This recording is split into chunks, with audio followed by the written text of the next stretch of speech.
ચાલો સૌથી પહેલા જાપાનનું ઉદાહરણ લઈએ. ઓછી જમીન, ગીચ વસ્તી, છતાં આ દેશે પોતાની 70% જમીન પર જંગલોનું રક્ષણ કર્યું છે.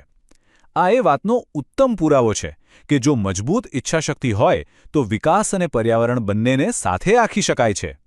હવે ઇઝરાયલની વાત કરીએ. એક એવી ભૂમિ જે સૂકી અને રણ જેવી હતી.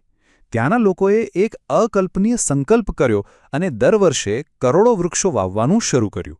પરિણામ, આજે ત્યાંની 40% જમીન જંગલોથી લીલીછમ છે.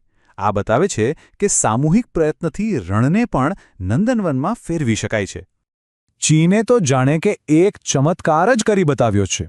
રણને આગળ વધતું રોકવા માટે તેમણે 600 માઇલ લાંબી વૃક્ષોની એક વિરાટ દિવાલ બનાવી દીધી છે, જેને ધ ગ્રેટ ગ્રીન વોલ કહેવાય છે.